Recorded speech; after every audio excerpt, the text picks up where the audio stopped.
Hello, everybody. Welcome to this week's Green Bank Observatory Community Zoom. Just a few announcements before we get started.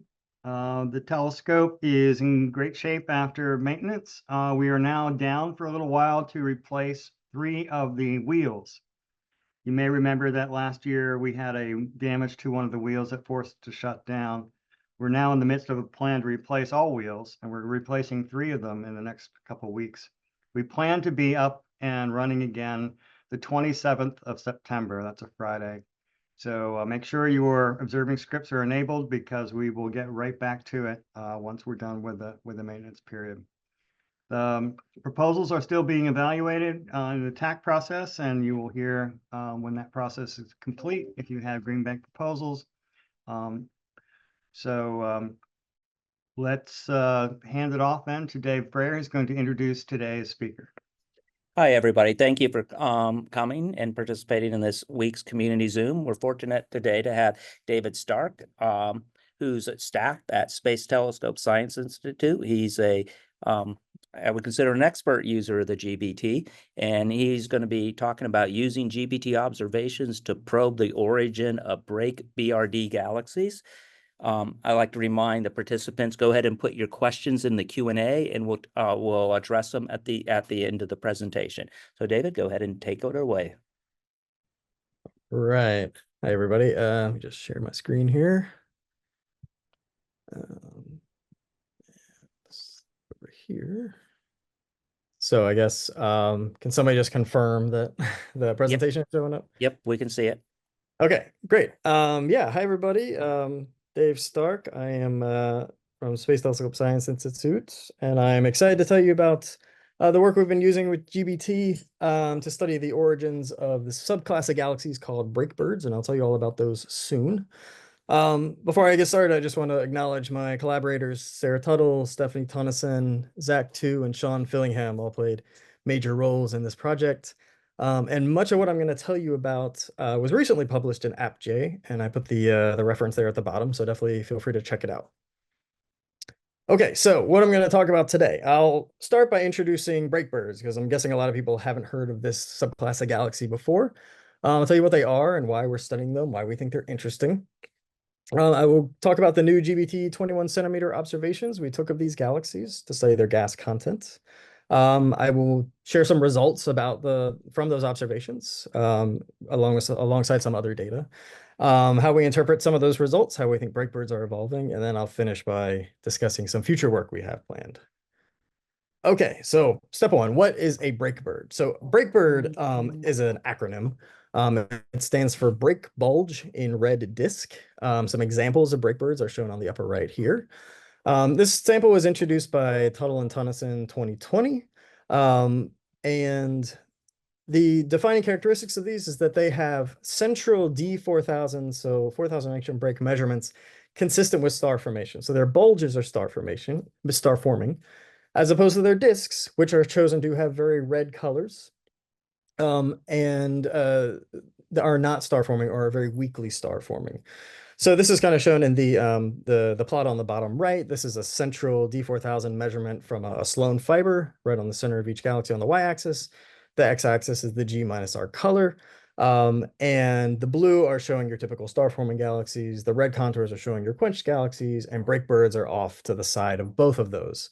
So they really sort of are evolving kind of in their own way, and what makes them sort of distinct is the kind of outside in as opposed to inside out evolution. The fact that their centers are blue and their disks are red. Typically, we look at disk galaxies and we see that the centers are red and the outskirts are blue. So what do we know about these galaxies so far? As I said before, they seem to be doing kind of this outside-in evolution, where the disks appear to be quenched or quenching, but the bulges have normal star formation. Now, what I mean by normal is that they're not like starbursting systems. They're forming stars at a rate you would expect based on like standard scaling relations, for instance. Now, if you look at their global star formation rates, their global star formation rate is still quite consistent with typical star-forming galaxies in the local population. So this is shown on the bottom here. This is the star formation rate versus stellar mass relationship. Again, blue and red show your star-forming galaxies and your quenched galaxies, and green are the breakBRDs. And even though they do have quenching disks, they have enough central star formation going that they're pretty much in line with the star forming sequence, which is shown by this dashed line. Nonetheless, as I mentioned before, their disks are starting to quench, and we have a lot of questions about this. Is the whole galaxy kind of beginning to quench from the inside out? Is this a temporary state and where the disk is just temporarily not forming stars? Number of questions come out of this. We also know that there is no clear environmental or mass dependence. We basically see these everywhere throughout the galaxy population. So for instance, this plot on the bottom is showing the BreakBRD distance from the nearest group center versus the fifth nearest neighbor density, galaxy number density measurement. And I think there's a typo that should be megaparsec to the -2, not to the 2, but anyways, you can see that BreakBRDs are basically spread throughout parameter space here. They are not only in dense environments. So for instance, if you saw a disk galaxy with a very red disk, but it's still a star-forming bulge, you might expect, well, it's suffering from ram pressure stripping. But these are not only found in dense clusters where that can happen. So this makes us wonder, are there multiple environmental drivers that are leading to this behavior? And given how ubiquitous they are, is this kind of a general mode of galaxy evolution that all galaxies can go through at some time? These are the sort of questions we're trying to answer. Now, if this is a quenching system, what we really want to do is get in the gas content, get a handle on the gas content, which plays a major role in the future star formation potential of a galaxy and whether it'll quench. So Tuttle and Tonneson in 2020, when they introduced the sample, did attempt to do this, but there was not a lot of data at the time. There were 67 breakBRDs in the alpha-alpha footprint, but only 16 were detected. Now, those detections are shown on the left here. This is the H1 to stellar mass versus stellar mass relationship. The points are the breakBRDs. The squiggly line is the parent sample from which they were taken. So they look more gas poor than that parent sample. At the same time, they look a little more gas rich than some of the other samples shown on here. For instance, the Cortez relationships for like H1 normal galaxies. But there's not really a lot of data. We're just sort of scratching the surface of breakBRDs here. So we need better data to really understand the level to which this population is either gas rich or gas poor or a little of both. So that motivated these GBT observations that we performed to measure the 21 centimeter emission from these galaxies. There were two programs, one led by Sean Fillingham and the other led by myself. And we had about 100 targets. And our goal was to detect them all at a signal noise greater than 5, or in the case of non-detections, at least get an upper limit on the H1 to stellar mass ratio of less than 0.05. So by going down this deep, we can really understand, are these galaxies truly gas poor or more gas rich or somewhere in the middle? The observing approach was pretty standard, but what we did do is really sit on these galaxies, some of them for a very long time. Luckily, we got a very high detection rate of about 80%. There was a somewhat high confusion rate of about 45%. This just comes from looking at the positions of other galaxies and their colors in the GBT beam. So it is a bit high. But what we end up with is when we combine everything with alfalfa, the existing good quality alfalfa data, I should say, we have a total sample size of about 118 galaxies, or more like roughly 90 after you remove the confused cases. So the first thing we did was we looked at the H1 content of breakBRDs with this new sample compared to other populations. And what I'm showing here is, again, the H1 to stellar mass versus stellar mass relationship. The red points are the breakBRDs. We have red squares, which are the detections, and then arrows facing down, which are the upper limits. And you'll notice we have a lot more data this time. And what we're also overplotting are two different control samples. We have the blue points are typical star-forming galaxies. These are selected to be on the star-forming sequence, which I mentioned before. And then the green points are galaxies in the green valley, chosen to have lower star formation. They look like quenching systems. And all of these control samples are drawn from the H1 MaNGA survey. So this was a large program to get H1 data for the vast majority of the SDSS4 MaNGA survey. So there's several thousand galaxies from which we can choose these smaller control samples. The reason we chose these two control samples is that breakBRDs have properties of both. They have properties of regular star-forming galaxies, but they also have some properties of quenching systems. So these two control samples were chosen to really understand how similar and different breakBRDs are to the general populations. All right, now what do we learn from this plot? what we can see pretty straight away is that breakbirds have lower gas content than typical star-forming galaxies. It's a little hard to see from this plot if they have kind of comparable gas content to Green Valley galaxies or not. But a more clear way to look at this is to look at the cumulative distribution function of the H1 to stellar mass ratio. Now, I should mention these were estimated using the Kaplan-Meier estimator, which is a survival analysis technique, allows you to estimate a CDF in the presence of upper limits. So this is quite valuable because we do have still quite a few non-detections. And what we find, and it's pretty clear here, is that breakbirds basically have gas content somewhere between Green Valley galaxies and typical star-forming galaxies.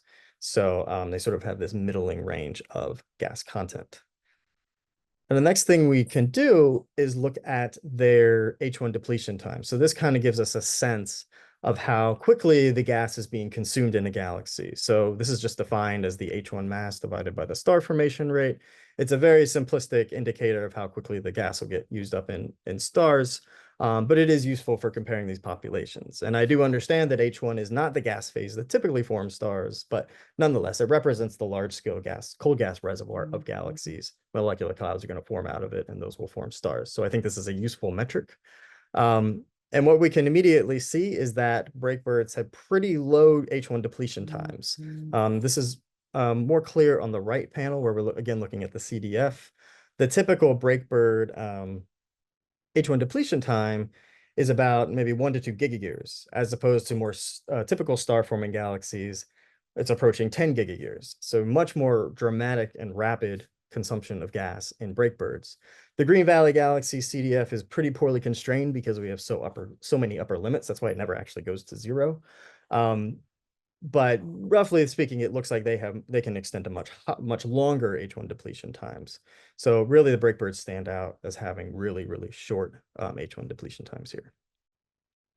Now, because we're measuring integrated 21 centimeter emission, we do have a line width that does give us a measure of the rotation velocity. And another thing we can do is look at how these galaxies fall on the baryonic Tully-Fisher relationship. So this is a pretty fundamental scaling relationship for disk galaxies, baryonic mass versus rotation speed. We think most disk galaxies should fall on it. But what we find is actually the breakbirds don't really follow the main relationship.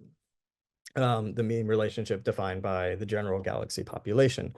They tend to have either too much velocity for their baryonic mass or too little baryonic mass for their velocity. I'm not sure which parameter is off, but definitely something is fishy here. We can also measure what we call the H1 asymmetry. So this is just dividing the H1 profile down the middle at its systemic velocity, taking the ratio of the flux on either side. And what we find is that breakbirds have higher absolute H1 asymmetries than typical star-forming galaxies. They're much more asymmetric H1 profiles. Now you may have noticed that the sample size is quite low here, and that's because to measure line widths, to measure asymmetries, we need higher signal-to-noise data. So I did have to make some additional stringent cuts on our data set. So it's a small sample, but nonetheless, it is showing some likely more irregular motions in breakbirds. Now, we're kind of limited with studying kinematics of breakbirds using the H1 data we have because it's just an integrated H1 profile. But for a subsample of breakbirds, we can take advantage of the data overlapping the MaNGA survey. So MaNGA is an IFU optical survey, spectroscopic survey, and it allows us to measure the velocity fields of the stars and ionized gas in because of 13 of these galaxies. So we're not looking at the H1 gas here, but we are looking at the ionized gas, which should be related in some ways. And what we find is that breakbirds most of the time have either highly distorted gas velocity fields or they have entirely counter-rotating gas velocity fields. So some examples of the counter-rotators are shown in the bottom left and the top right here. And so in the bottom right is showing kind of a very distorted, definitely non-standard rotating gas velocity field. So again, more evidence that the internal motions of these galaxies are highly disturbed. The fact that there's counter-rotating gas actually is strongly suggestive of external gas having fallen into these systems recently. So I talked about the gas content. The gas content is lower than typical star-forming galaxies. They have very short depletion times and they have a lot of irregular internal motions. So what does this all mean? There's a couple scenarios we think we can use to explain breakBRDs. One scenario is that they could be in a very early stage of quenching. And why I think this is that they have pretty regular star formation rates, but they do have declining gas content. That gives them these very short depletion times. And this is consistent with a scenario where the gas content has started being depleted, but the star formation hasn't quite caught up with that yet. The gas content is lower, but it hasn't decreased enough to really slow down star formation. But it seems like that would happen pretty soon. So it could be we're kind of right at the early stages of when these galaxies are starting to end their star formation, presumably from the outside in, although we don't have spatial information on the H1 data. There is some support for this from simulations. So in Koppenhofer et al. 2020, they looked at breakBRD analogs in simulations and found that they are indeed kind of these quenching systems. In Tonneson 2023, they looked at the simulated CGM around analog breakBRD galaxies and found that the CGM was very compact compared to other populations. And what this means is that this seems consistent with the idea of the CGM also being depleted or not replenished for some reason in these galaxies. So if the CGM is getting depleted, that CGM would then feed the central gas of the galaxy.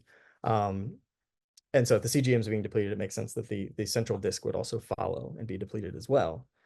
Now, another potential explanation that I think has merit is that these could have been previously quenched galaxies that underwent recent accretion events, and then that revitalized their star formation, perhaps temporarily. And then again, they're sort of in the process of consuming that new gas. This would explain a lot of the complex internal motions we see, the highly centralized star formation, which is pretty consistent with what you get if you have kind of a merger event. But these are two not necessarily exclusive scenarios, but two that we think could explain the data. Another question that kind of came out of this study is how important are mergers? So I mentioned before that they have a lot, these galaxies have a lot of very sort of disordered internal kinematics, the misaligned gas velocity fields, the distorted gas velocity fields, the high H1 asymmetries. This suggests some sort of external encounter recently.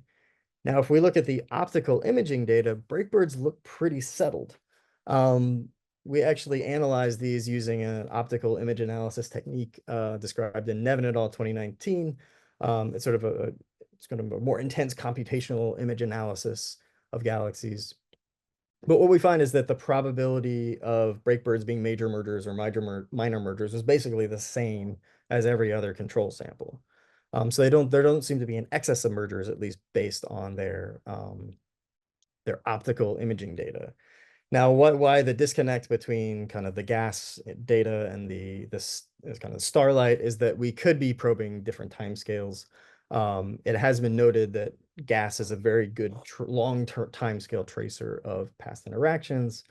So that could explain the disconnect we're seeing here. And that kind of segues into my last slide, which is our future efforts, which is that we have been granted and already received the data for VLA observations of 5 breakBRDs.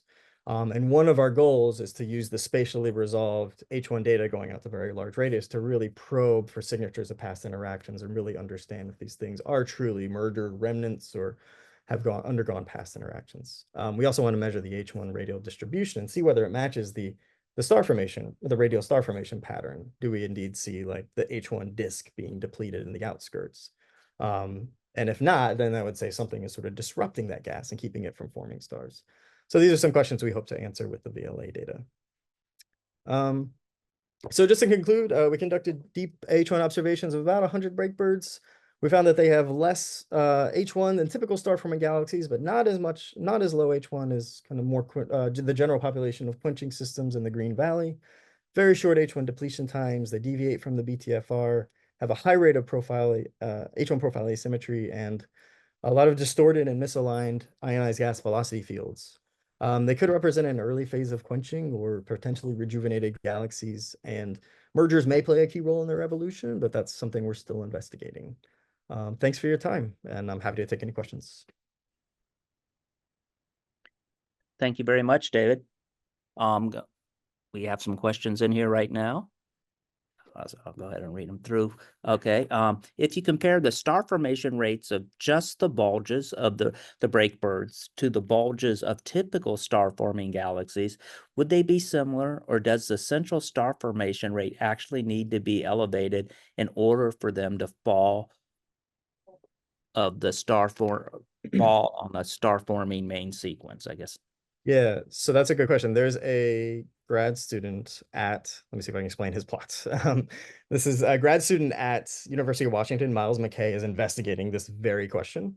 And what he did was he used the MaNGA data. He looked at the spatially resolved star formation rates of the centers versus the outskirts and compared them to typical star-forming galaxies and green valley galaxies and quenched galaxies. And that's what these plots are showing. So let me see if I can explain them well. So the magenta, the solid line is showing the distribution of star formation rate surface density relative to the main sequence. And let's see, so that is the, right. So the dashed line is showing the inner regions. We can just focus on that. And the inner regions of breakBRD, so that's the dashed magenta line, are pretty overall consistent with the central regions of typical star-forming galaxy. That's the dashed blue line. I'm just looking at the left plot here. So generally speaking, I mean, there are some slight differences in these distributions, but again, the central regions do seem to be forming stars at about the same star formation rate surface density as typical star forming galaxies. I hope that answered the question. Yeah. The next question, part of it you've already actually answered because the question came in before you got into that. But I'll go ahead and read it because it has another point in here.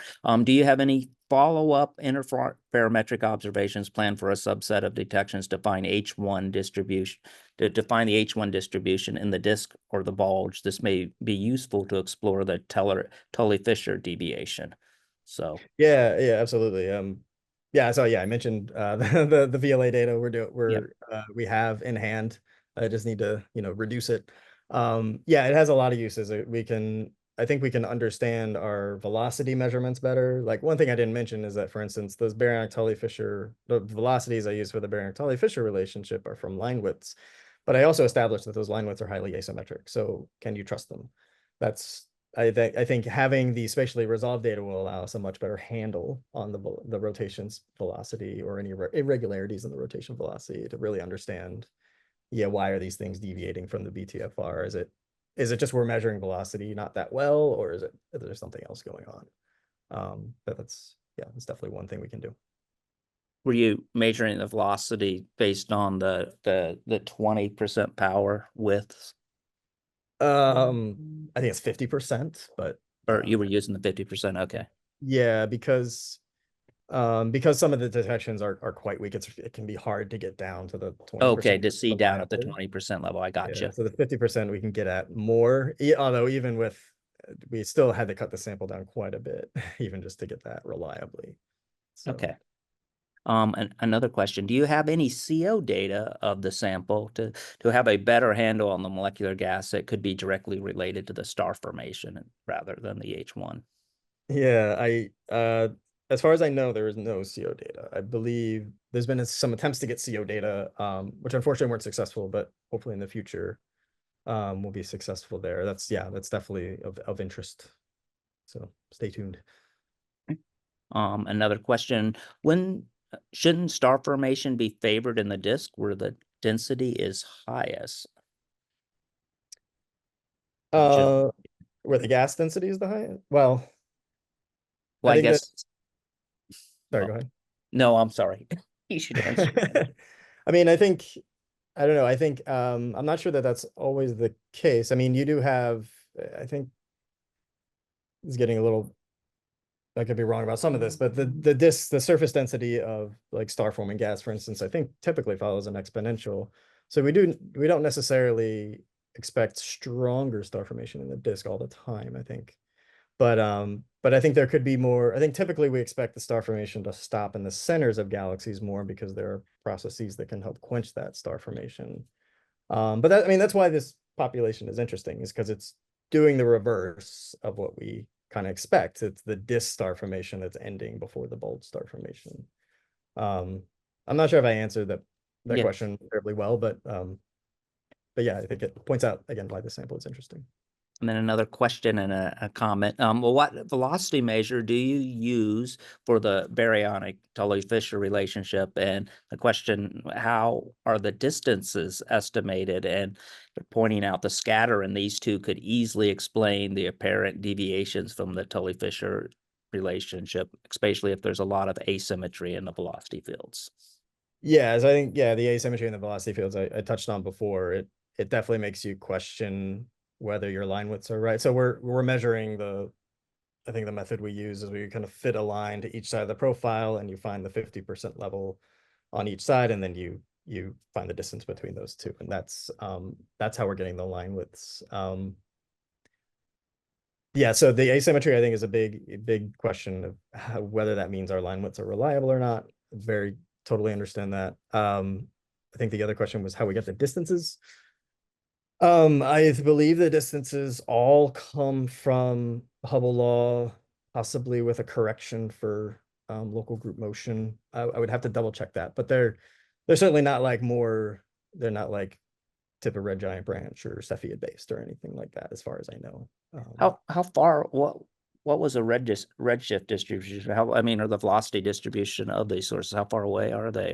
They're all less than Zia 0.05. 0.05. Okay. Typically closer than that, probably average like 0.02, 0.025, something like that.